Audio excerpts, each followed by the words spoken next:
mu maaso abantu bali mu kweteekerateekera kulaba nti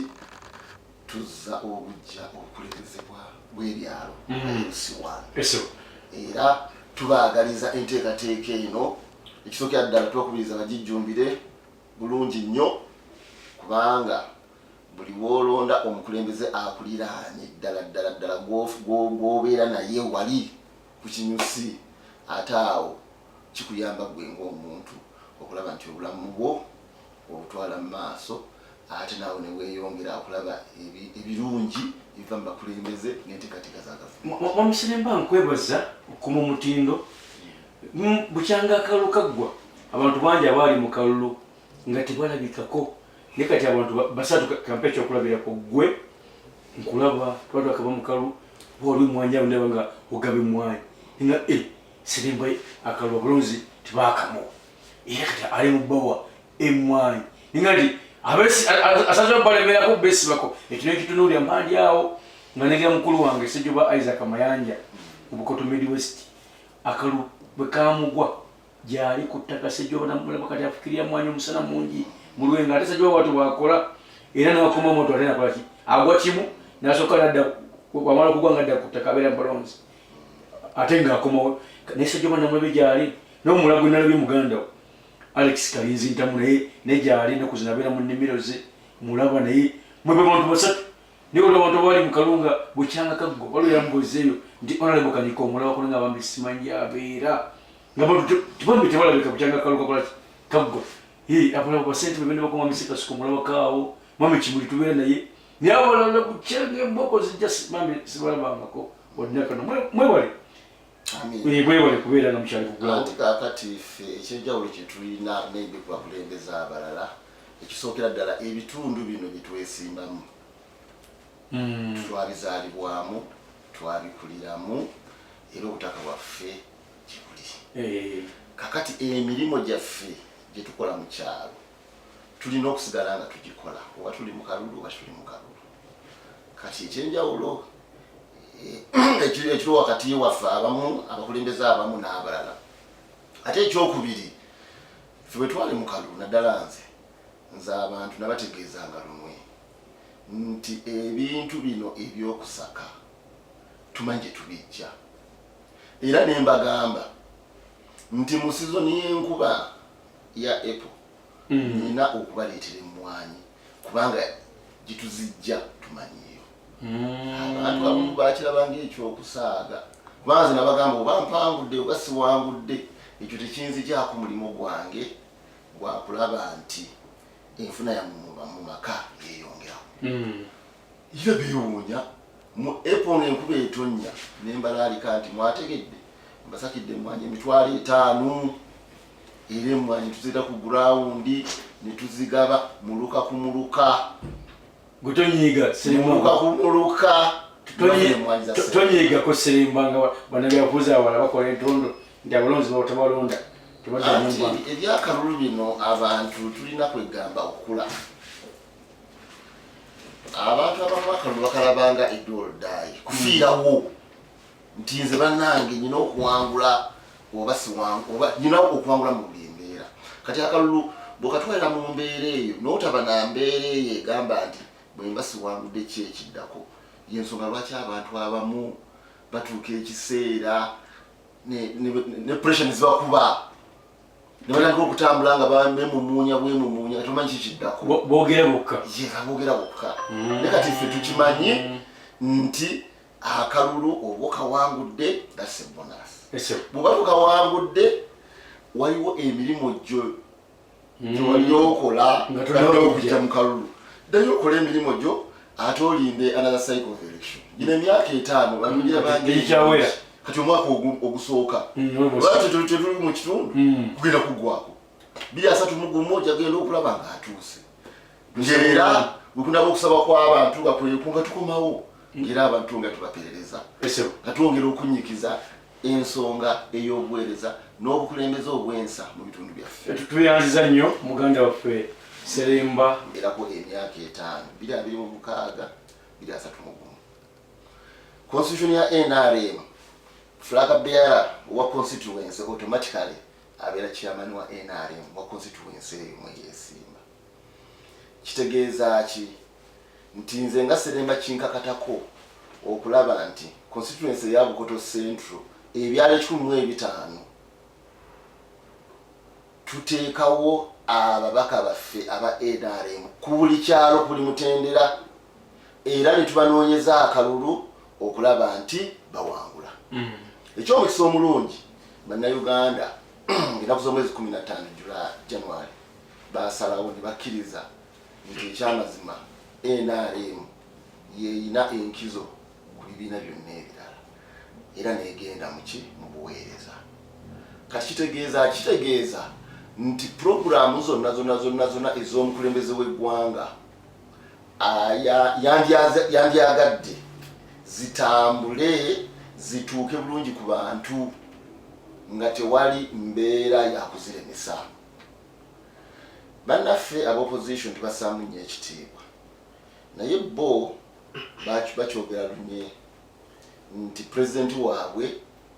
His Excellency Robert Kyagulanyi. Kati bomaze okukkiriza nti president wo Kyagulanyi kati ate ono president ali mu buyinza oba omwagazaaki oba tolina kyomwagaza sokosembere omuzira ogambye otya kati bannaffe abali mu opposition abali ku ludda olwa gavumenti naddala ab'ekibiina ekya NUP bo ne baba boogera ku mikolo bakinyweza bulungi nti president waabwe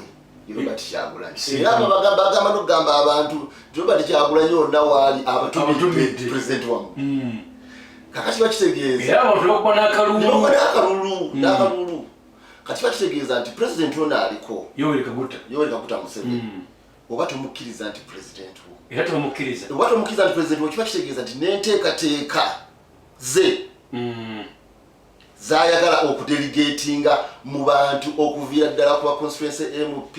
ba LC5 LC3 ne LC1 tuzikiririzaamu. Kakati ffe twebuuza okulonda kuno oba okwagaza ki okwa LC1 weewaawo tukkiriza mulimu abamu abalina obusobozi era abalina karakita ennungi era basobola okulonda naye kati ffe tugamba ng'abali mu kibiina ekiri mu gavumenti okunnyikiza puroguramu z'omukulembeze waffe so tukubiriza abantu baffe nti mulonde abantu abo bakutte fulaga za NRM ku byalo kubanga bino byonna byowulidde nti Seremba emmwanyaziresi newankubadde yagwa mu kalulu alina waazisaka nandyagadde nziise mu muntu gwe mmanyi obulungi owange atagenda kulemesa puroguramu yange kutuuka ku bantu. Mwami Seremba mbadde ngobera NUP ogaba tikiti ku byalo wano mu Nnyendo Mukungu nga waliwo ebyalo ebimu bye balaze nti abo abagamba nti be balina kaadi yaffe ya NUP era balina ebyalo bye bamakiriza nga bagamba nti ebyalo bino abantu abo tulina bwe tutaddeko kubanga abantu abaagala tukwata kaadi tulaba nga tebalina bisaanizo. Ekino kijje mwewamwe namwe mu NRM mu Kiina waliwo abantu bemulaba nga baagala okwesimbawo mu kifaananyi kyammwe naye nga tebalina bisaanizo nga musobola okubawo nemugamba omutalina bisaanizo tatukwata kaadi. Kaakati ekibiina kyaffe butafaanako ng'ebibiina ebirala NRM is a mass party. Katono nnyo kanyanize ssentebe wa disitulikiti ampulire bamanyi n'okulaba nti wano tetulina omuntu alina busobozi ensonga emulonde nga bemwagala. Nze ngaze mbadde sinakiwuliramu NRM ate ekyokubiri era kyembadde ngezaako okutegeeza muzukonda kirendeka nti NRM is a mass party. Mass party kitegeeza nti ekibiina ekirina abantu abangi abakitambuza kati mu bungi bw'abantu abo kiba kizibu obutafuna bantu basobola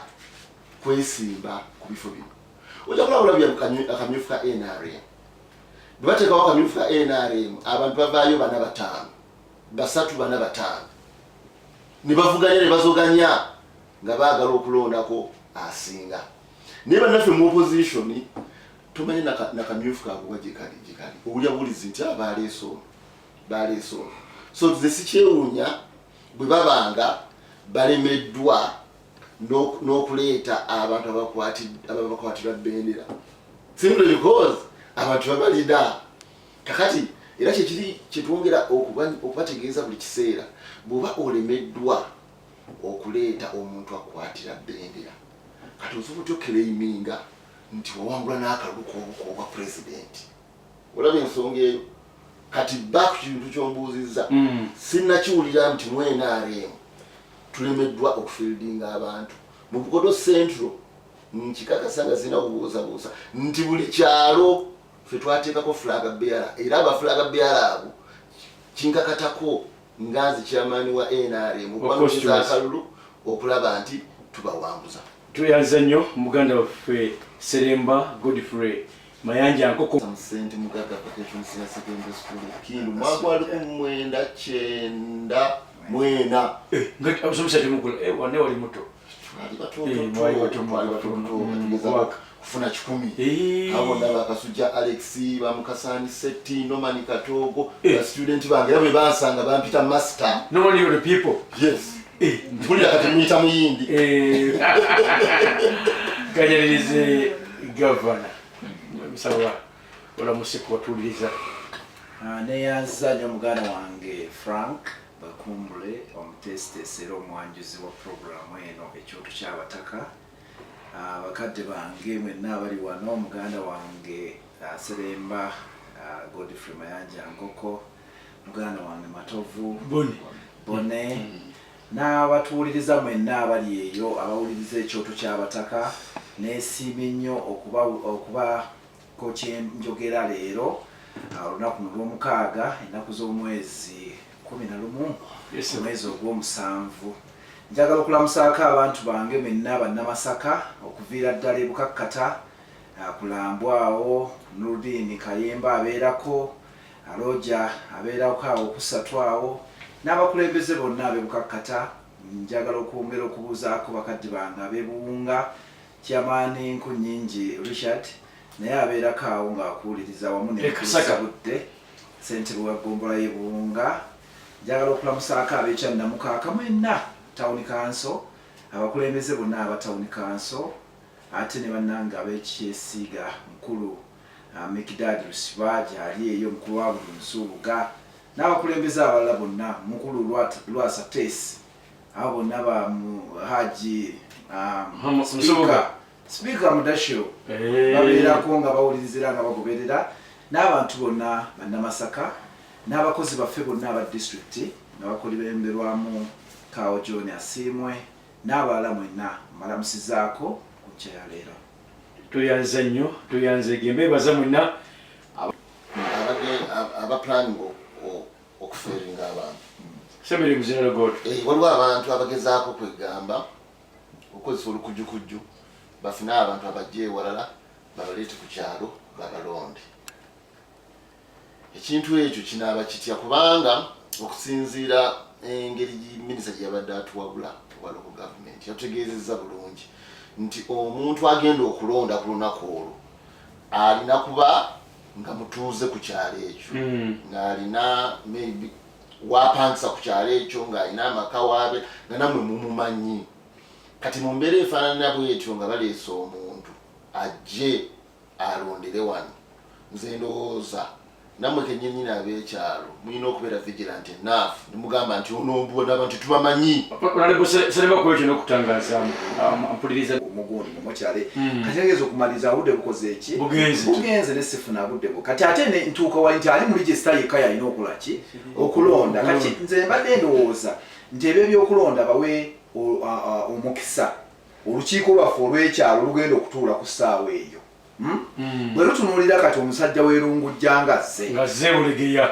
bulegeya wa Seremba Mayanja azze ekyamula ye agambye nti nze wengenda okulonda bamumanyi mwana waakwo wadde sitasulako naye agendize kangende nnonde ssentebe wange kubanga yakuuma ebintu byange gyenkola ki gyembeera gye siri angende nnonde gwaliko. Naye ate era kyandibadde kirungi nti omuntu w'osula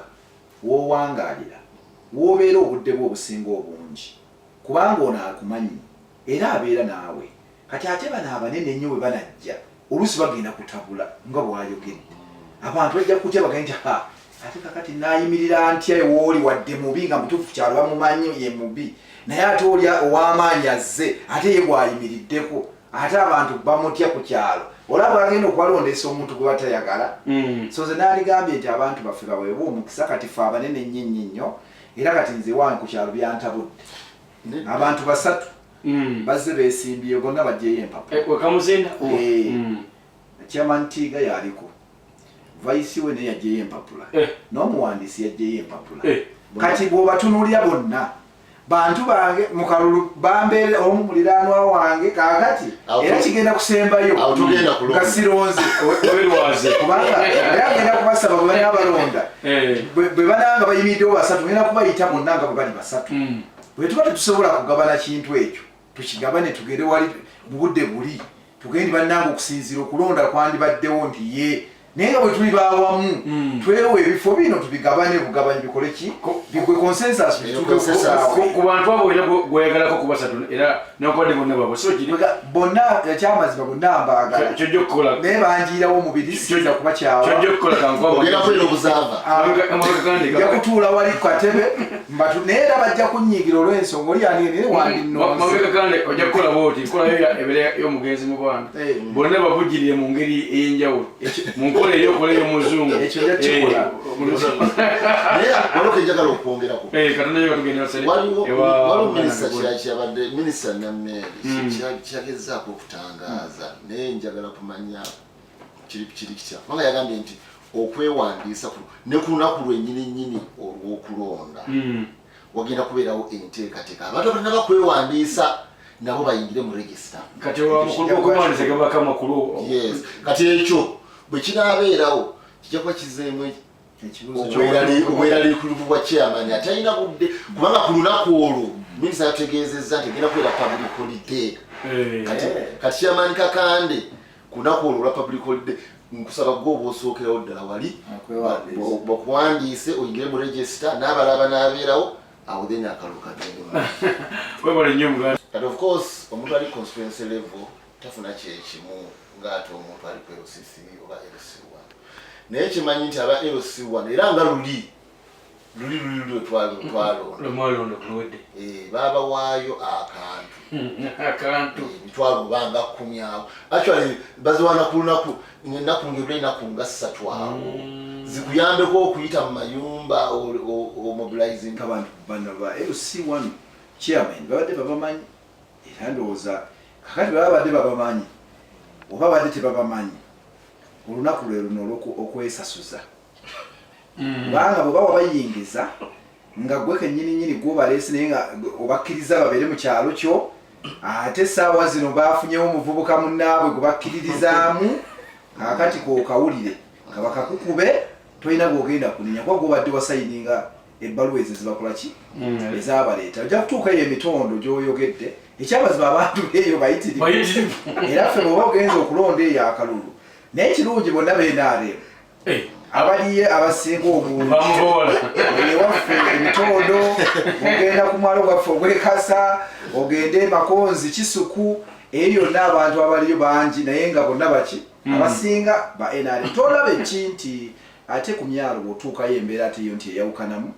waliyo nti abantu abatulugunyiziddwa ennyo embeera era nasazeewo n'empita ngenda kutandika okusinkana bakamandazi baffe abaduumira ebikwekweto ku mazzi nasazeewo mbatandika basinkana bambuulire biki abantu basinzira ku ki kubanga ekyamazima mu nsi yonna omuntu okukuba omuggo ng'omukuba ng'ali mu budde obuzibu ng'olaba ali mu nnyanja wakati ng'oyina protection gears ye takola ki tayina oba n'omuwaliriza n'agwa mu mazzi n'afa mutuufu obeera okoze omusango gw'obutemu kati njagala kwogerako nabo tulabe naye nga ekiri eyo abakozi bangi nga bwe nagambye nti ebibira byaffe byasaanawo kakati abajja okukola mu bibira ebyo kyamanda okukola ki okusimba emiti bangi nnyo naye LC1 chairman be babakkiriza kati anakola activism kwegamba okubeera mu byobufuzi ebyokakaalukana ennyo ebyokuguguba ekyo mwakivumbi akaddaaki kagugube webback 1996-97 ebintu ebyo akadde abirina.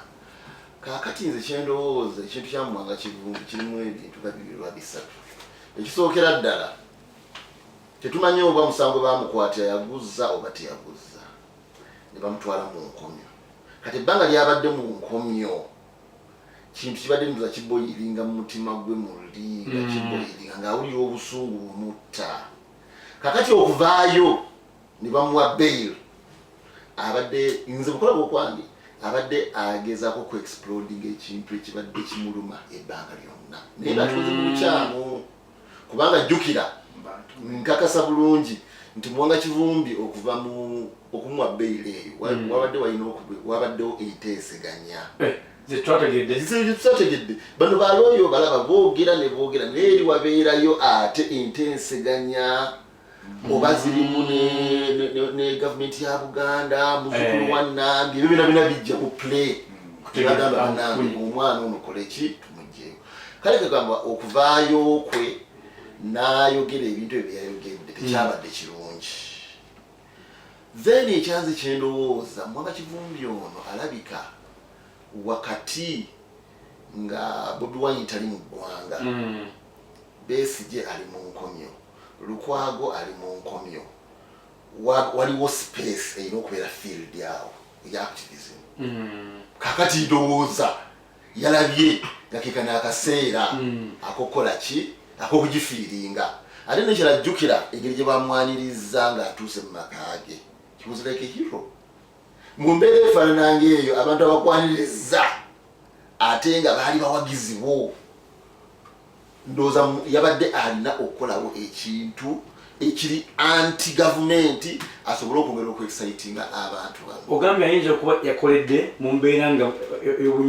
ey'obunyiivu jalokookyogobera ennaku zino ndewa muganda wa Bukoto Central yingini ya Richard Simon bulaba bikutu mukambwe nnyo engeri gyakubamu n'oku kibooko kitegeeza naye obusungu bwali tebaagala Bukoto Central addeyo kyagala gakolooza naye obusungu Sibali muganda wange kyaliwo kubanga ebiseera bino byagera ddaba nti bikwatagana bulungi naye saagala kumutwala yeeyo okufuna obuzibu. Kino kya Muwanga Kivumbi kirabamu element eyo naye nga nze nandirowoozezza nti Muwanga Kivumbi emyaka gye si mukulu nnyo ali myaka 5 akyalina famire ye n'abantu bebakyamwagala ate jjukira kati nabo babadde bamumiisinga engeri gyabadde taliiwo okubagezawo so yandyekule mu mutima nga Muwanga Kivumbi. Politics fine waali naye ate obulamu bulina okukola ki okugenda mu maaso ne banno abanegotiatinze okuvaayo kwe mukomera ndowooza yabadisappointinzeemuko. So tekyabadde kirungi weewaawo activism tumwetaaga mu mbeera yonna naye olina okutunuulira times embeera mwe tuli kiki ekitamba n'osoma embeera ensi eno ekwetaaga ng'oli mulamu. Gavumenti yo ejja kujja naye sooka ogondera eriwo Oscar kutumida ngambe ndabira nkoko Oscar Mutebi Oscar no mwetaaga tunoonyeze ba flag bearers aba LC1 akalulu kubanga tageti yaffe twagisetinze dda ku byalo 15 NRM twagala kuwanguza ebyalo 9. Jaja Mutebi Oscar ulidde ngoka agambye akwetaaga munoonyeze bafulaga beara ba NRM mu Bukoto Central akalulu boni kakati